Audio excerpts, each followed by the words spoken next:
Welcome to culinary fun. நாம் இன்னைக்கு பார்க்க போகிற ரெசிபி கேரளா ஸ்பெஷல் அவியல். நான் இதுக்கு தேவையான வெஜிடபிள்ஸை ஃபஸ்ட்டே கட் பண்ணி தண்ணியில் போட்டு வச்சுருக்கேன். இந்த வாழைக்காய், கத்திரிக்காய், கேரட் இதெல்லாம் கருத்து போகாமல் இருக்கிறதுக்காக தான் இதெல்லாம் தண்ணியில் போட்டு வச்சுருக்கேன். இப்போ நம்ம அவியல் எப்படி பண்ணுறதுன்னு பார்த்துடலாம்.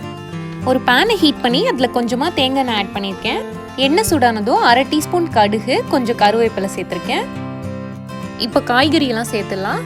ஒரு கத்திரிக்காய் நீளமாக கட் பண்ணியிருக்கேன், ஒரு கேரட், அதுக்கப்புறமா ஒரு வாழைக்காய் தோல் நீக்கிட்டு நீளமாக கட் பண்ணி ஆட் பண்ணியிருக்கேன், ஒரு உருளைக்கிழங்கு, ஒரு வெள்ளரிக்காயில் விதையெல்லாம் நீக்கிட்டு ஆட் பண்ணியிருக்கேன், 8 சீனி அவரைக்காய் ஆட் பண்ணியிருக்கேன், 1/2 சைஸ் புளிக்கிற மாங்காய், அப்புறமா ஒரு முருங்கைக்காய் ஆட் பண்ணியிருக்கேன்.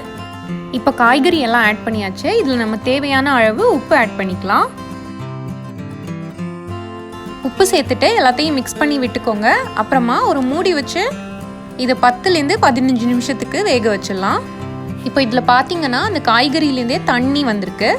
அந்த தண்ணியிலே இந்த காய்கறியெல்லாம் வேகட்டும். இப்போதைக்கு வேறு அடிஷ்னல் தண்ணி சேர்க்க வேணாம். அதுக்கப்புறமா ஒரு மிக்சர் ஜாரில் 1 கப் அளவுக்கு திருவின தேங்காய் எடுத்துக்கோங்க. நான் ஃப்ரெஷ்ஷாக திருவின தேங்காய் எடுக்கலை, டெசிகேட்டட் கோகோனட் தான் யூஸ் பண்ணுறேன். நீங்கள் இது யூஸ் பண்ணிக்கலாம், இல்லைனா ஃப்ரெஷ்ஷாக தேங்காய் ஆட் பண்ணிக்கோங்க. அதுக்கப்புறமா 1/2 டீஸ்பூன் அளவுக்கு ஜீரகம், அப்புறமா 1 டீஸ்பூன் அளவுக்கு நல்ல மிளகு, இவ்வளோத்தையும் சேர்த்துக்கோங்க. இது கூடவே 2 பச்சை மிளகாய் ஆட் பண்ணிக்கலாம். இப்போ இதில் தண்ணி சேர்க்காம நான் திருன்னு இருக்கிற மாதிரி அரைச்சி எடுத்துக்கிட்டேன். உங்களுக்கு தேவைன்னா தண்ணி ஆட் பண்ணிக்கோங்க. நல்லா மைய அரைக்க வேணாம், திருன்னு அரைச்சி இதில் ஆட் பண்ணிக்கலாம். இப்போ இதில் காய்கறியிலேருந்து வந்த தண்ணிலாம் வத்திருச்சு. நாம் ஒரு 2 கப் அளவுக்கு இதில் தண்ணி சேர்த்துக்கலாம். தண்ணி சேர்த்துட்டு எல்லாத்தையும் மிக்ஸ் பண்ணிக்கோங்க. மிக்ஸ் பண்ணிவிட்டு உப்பு கரெக்டாக இருக்கான்னு செக் பண்ணிக்கோங்க. செக் பண்ணி ஆட் பண்ணிக்கோங்க தேவைப்பட்டா. முதல்ல நம்ம மூடி போட்டு காய்கறியெல்லாம் வேக வச்சோம். இப்போ இதில் தண்ணி சேர்த்ததுக்கு அப்புறமா மூடி வைக்காமல் ஒரு 10 to 15 மினிட்ஸ் வேக வச்சிடலாம்.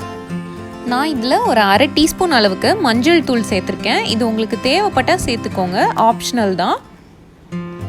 மஞ்சள் சேர்த்துக்கிட்டா இன்னும் கொஞ்சம் கலர்ஃபுல்லாக நல்லாயிருக்கும் பார்க்குறதுக்கு. இப்போ மஞ்சள் தூள் சேர்த்துட்டு அதையும் மிக்ஸ் பண்ணிடலாம். மிக்ஸ் பண்ணி வேக வச்சுருங்க. இப்போ 15 நிமிஷம் ஆயிடுச்சு. அவியல் நல்லா ரெடி ஆயிடுச்சு.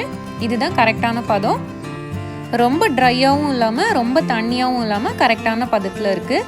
இப்போ இதில் கடைசியாக கொஞ்சம் கருவேப்பிலை சேர்த்துக்கலாம், நல்ல மணமாக இருக்கும். அவ்வளோதான், சூப்பரான அவியல் ரெடி ஆயிடுச்சு. இந்த ரெசிபியை ட்ரை பண்ணி பாருங்கள். ஏதாவது ஃபீட்பேக்ஸ் இருந்தால் கமெண்ட்ஸில் சொல்லுங்கள். என்னோடய வீடியோஸ் பிடிச்சிருந்தா என்னோடய சேனலுக்கு சப்ஸ்கிரைப் பண்ணுங்கள். தேங்க்யூ ஃபார் வாட்சிங்.